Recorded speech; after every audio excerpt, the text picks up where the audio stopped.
I opened the shop at 6:47 a.m., same way I had every single day for 22 years. Same brass key, same busted lock I kept oiled myself because nobody else remembered it even had a key. The second I walked in, the espresso machine in the CEO's lounge let out that high-pitched hiss again.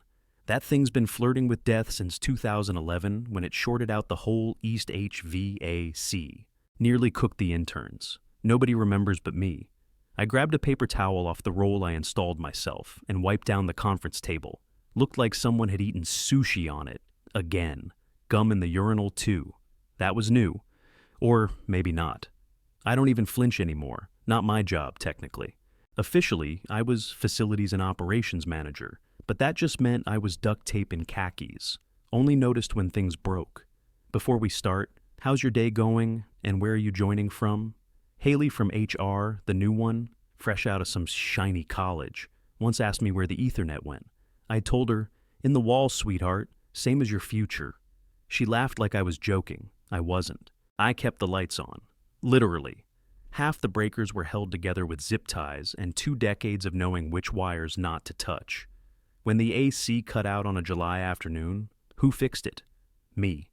When the server room flooded in 2015 because some genius rerouted the plumbing, nobody noticed when the office printer stopped jamming. Nobody asked who changed the light bulbs or why the elevator suddenly started dinging on the right floor again. But let one thing break and they were buzzing my cell like I was 911 for office problems. I didn't mind. Not at first. I liked being the one who knew how the whole building ticked. But somewhere along the way, I stopped being Mitch the guy who knows everything and turned into Mitch the guy who's always around. Background noise, furniture with a pulse. The new people didn't even look up when I walked past their desks. Just kept scrolling, typing, living their lives. I wasn't on TikTok. I was the reason the Wi-Fi worked. By the time I tossed the exploded kombucha bottle in the trash and wiped up the mess, it was barely 7:12. Still had to replace the bulbs in the stairwell and chase down whoever parked in the loading zone again. But, yeah, good morning, right? At 4:58 p.m., I got a calendar invite that just said, quick sync. No subject, no agenda, no context. Like getting a note that says, meet me behind the gym in high school, except this one smelled like HR and regret. I clicked it and stared at the screen. 10 a.m., conference room B. Yeah, I'd seen this movie before. I didn't go home pissed or nervous, just tired. I closed up like usual, fixed a flickering light in the women's restroom that nobody had reported. Then I drove home, microwaved a frozen chicken pot pie, and laid my zip-up hoodie out on the chair like it was a damn battle uniform.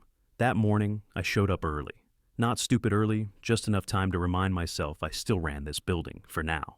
Coffee in hand, zip-up on, keys clipped to my belt. I walked the floor like always, even though I knew it was probably the last time. Checked the thermostat. At 9:59, I walked into Conference B. Haley was already sitting there with her I'm a professional smile, blazer way too clean for the job she was about to do.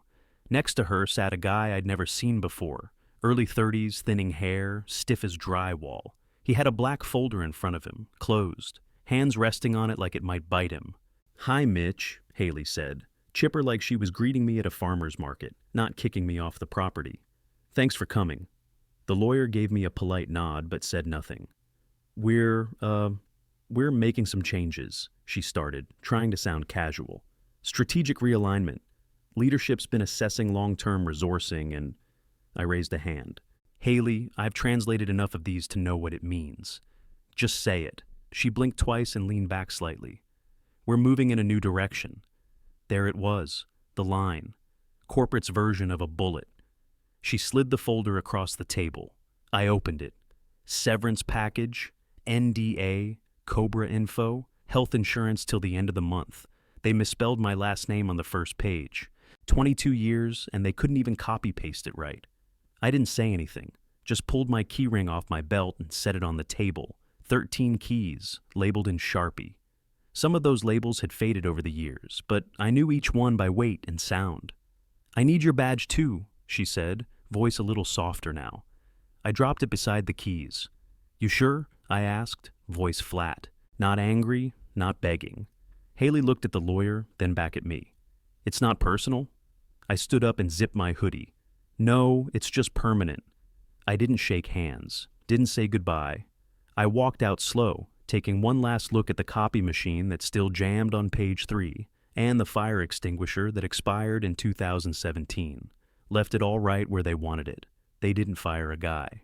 They unplugged the only thing still keeping the building alive. I didn't go home right away.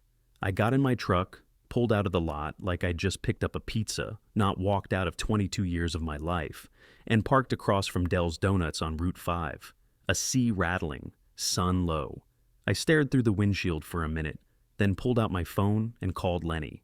He used to mow my lawn when he was 13, always tried to race the sprinkler. Now he's a real estate lawyer downtown. Still signs his texts with a thumbs up like a dad. Hey Lenny, got a minute? Yeah, what's up, Mitch? You remember that office lease I signed back in 2003? For the company? He didn't answer right away. I could hear his keyboard in the background. Click, click, pause. Wait, you were the leaseholder? Still am. Another pause. Then he let out a low whistle. Damn, they forgot, didn't they? Sure did. Fired the leaseholder and didn't even check the paperwork. He laughed once, then got serious. Go find that lease. We might have something here. I hung up and drove home. Didn't even take off my shoes. Went straight to the hallway closet where I kept the old files. Same spot I shoved tax returns, expired coupons, and a half-used roll of Christmas wrapping paper with snowmen on it. The folder was there, pink. Still had the old label in block letters. Lease, 2003, Mitch only. I opened it on the kitchen table. Same spot I ate dinner every night. No co-signer, just me. The company had no credit back then. I got them the space with my name, my pay stubs, and a handshake with the building manager. Every amendment was in there, even the one on napkin paper from that plumbing emergency in '09. I flipped to the lease terms, thumb stuck to a coffee stain. Page 14, Section 9, B. Renewal requires written notice 30 days prior to lease end. Today was August 4th. Deadline had been July 1st. They missed it. My heart didn't race. I didn't cheer. I just sat back and looked at the papers like they were blueprints to a buried safe. Everything, utilities, HVAC, garbage pickup, maintenance, still listed under my name. They never updated a thing. That whole place, running on paperwork I signed 2 decades ago. I stood up, walked to the fridge, and cracked a Diet Cola, sat back down, took one long sip. They wanted to forget me? Fine. Let them see what forgetting me cost. I didn't send a warning, didn't call, didn't ask for a meeting, or give them a heads up.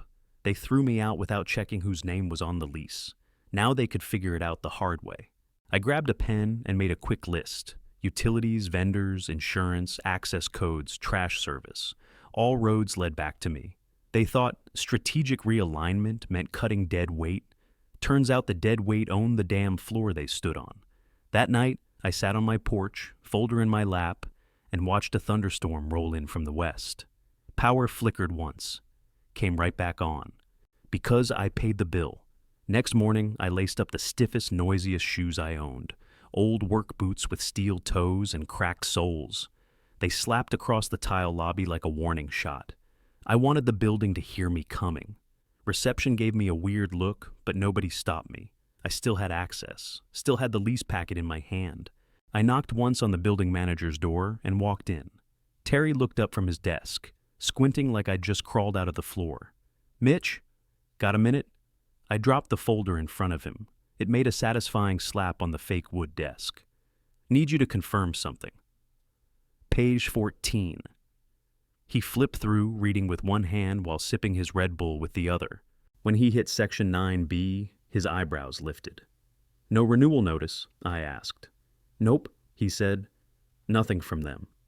I smiled. Good. Let's end it. Terry didn't argue, just nodded and pulled out the termination form. I signed it right there. No hesitation. Lease over, done. I had Bloomco lined up already, some wellness startup with too much money and a weird obsession with eucalyptus. I met the founder at a farmer's market while grabbing tomatoes. She said she was looking for office space. I said I might have something opening up. They offered 3 times the rent. Up front. That night, I sat down at my computer and filed the eviction papers. I checked every box. lease violation, failure to renew, improper use of premises. Then I added the cherry on top, unauthorized sublet. Turns out they'd been renting the back conference room to some crypto guy, told the building it was a consulting annex. I checked the security footage from last month. Dude had a fridge full of energy drinks and a whiteboard that said, "Bitcoin is God" in giant letters. Yeah, okay. The next morning, HR sent me an email titled, "Property Return Confirmation." Haley, of course. "Hi, Mitch. Just confirming return of all company property in your possession. Please respond with acknowledgement. Best, Haley, People Ops." I typed back one sentence. "Yep, including the ones you forgot I had." Hit send, no smiley face, no sign-off. Then I sat back, cracked another Diet Cola, and started planning my morning drive, right past the building they thought they owned. 2 days later, the court notice hit reception around 10:20 a.m. Some temp, blonde, earbuds in, couldn't have been older than 20, signed for it without blinking, then chucked it straight into the trash can under her desk like it was a pizza menu. Thing is, I'd already paid the court runner extra to follow up and zip tie the official copy to the front door. Big fluorescent orange paper. Eviction. Notice bold, underlined, impossible to miss. 48 hours to vacate. No extensions, no appeals. Signed by the county clerk, time-stamped, notarized, lethal. CEO was upstairs in the vision room at the time, pitching investors over Zoom with a glass of whiskey in one hand, and that stupid brass globe he used to spin when he said things like global scale. Haley found the notice first. Around 8:15 a.m. the next morning, she stepped outside to take a call and just stopped cold in front of it, tilted her head, stared like someone had posted her old SAT scores in Times Square. Her sunglasses slid down her nose. She peeled it back halfway, saw the county seal, and damn near dropped her iced matcha. By 8:30, Altman, the CEO, came storming in, hair wet, phone to his ear, yelling into it like the building had betrayed him personally. "What the hell is this?" he shouted, waving the orange paper like it had physically attacked him. "Who's responsible for this? Where's legal?" Panic spread fast. Interns started whispering. Finance went radio silent. IT guy unplugged his whole desk setup and walked out without saying a word. By 9, the office group chat was leaking screenshots. Someone snapped a pic of the notice. Someone else posted a video of Altman yelling, "This isn't legal!" to no one in particular. It was very legal. I watched all of it unfold from my truck across the street with the AC on full blast. Dan from facilities must have spotted me, because 10 minutes later he texted, "They look like ants in a microwave." That line made my whole damn week. By noon, they had folding tables out on the sidewalk. Someone was crying over a box of branded water bottles. One of the junior managers was pacing the curb holding a ring light and muttering about Wi-Fi. Haley walked back and forth across the lobby like she was trying to outrun her own career. I didn't get out of the truck, just watched. They were flailing. And not in a movie way. No dramatic speeches or last-minute saves. Just slow, embarrassing collapse. The kind where nobody's in charge and everyone pretends someone else is fixing it. And I didn't feel bad. Not one bit. They wanted a building without Mitch? Well, now they had one. With a lockout order stapled to the glass and a countdown clock ticking fast. Phone rang just after 6. Not my cell, my landline. Only a few people still had that number, and I sure as hell didn't answer it unless I wanted to. But this time, I picked up. "Mitch!" It was Altman, breathless, furious. No hello, no intro. "You can't do this." I didn't even get out of my chair, just leaned back, let the screen door rattle in the breeze. "You evicted the whole company," he shouted. "Sure did. You had no right. Check your lease." He went quiet for a second, like he was flipping through papers in real time. Then the excuses came pouring out. "This is a miscommunication. HR wasn't aware. Legal never flagged. Hell, I didn't even know you were still on the lease. You blindsided me, Mitch." I almost laughed. "No," I said. "I stopped shielding you from your own stupidity." He didn't like that. Voice got louder, angrier. Said I was being vindictive. Said the board wouldn't stand for it. Even threw in a half-baked threat about lawyers. I didn't argue. I hung up. Then I sat down at my laptop and opened a blank email. CCDHR, legal facilities. Attach the lease packet, every signed amendment, the termination notice, and a PDF of the eviction order. Subject line, confirmed. No body text. Nothing left to explain. 20 minutes later, the damage control started. PR called, then HR again. Different tone this time. Softer, professional. Like they were negotiating with a fire that had already burned the house down. "We're hoping to resolve this quickly," someone said. "There could be compensation for your time." Another one asked if I'd be open to a transition interview, maybe a consulting role to smooth things over. Altman himself emailed next. Tickets to a game, a fancy dinner, some VIP something or other. Said we could talk it out. I deleted every offer, didn't even read most of them. I didn't want money. I wanted closure. That building used to mean something to me. I walked it like a second skin, knew its guts, its moods, its quirks. It was never about a paycheck. It was about knowing I mattered. Then one day I didn't, so I let it feel the same thing. That night, I watched their meltdown unfold on social media like a live event.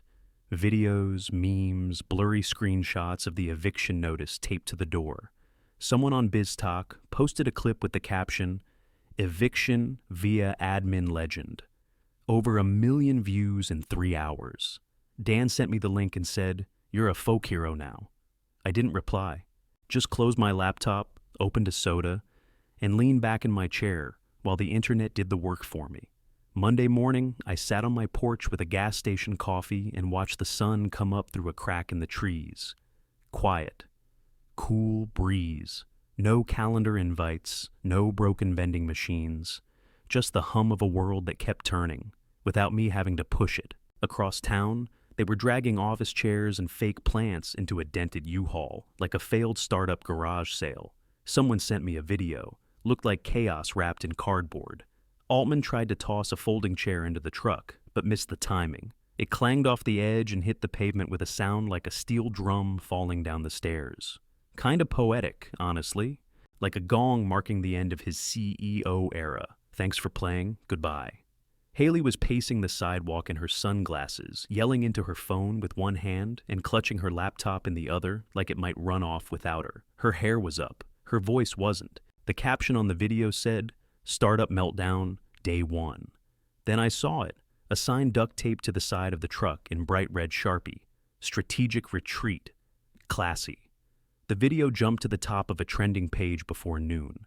Thousands of likes, comments rolling in faster than they could delete them. One read, "She was the duct tape. They ripped her off, and now they're unraveling." Someone replied, "Plot twist, Mitch was the main character all along." I didn't like it, didn't share it. Just watched the views climb while I sipped my lukewarm coffee. Around 10, a courier showed up. Big cardboard box with Bloomco's logo stamped on the side. Inside, a woven gift basket, real fancy, tied with green ribbon. Lavender tea, dried mango, a candle that smelled like eucalyptus, and silence. There was a note. "Thanks for the space, and the story." I carried the basket to the kitchen, set it on the counter, then walked over to the front door. Opened the junk drawer. Dug out the old brass office key, the one I used every morning for 22 years. Hung it on a hook by the door. No plaque, no label. Just the key, all worn down and scratched to hell. I didn't need to say anything. That hook wasn't for memories. It was a reminder. Leverage doesn't make noise. It just waits.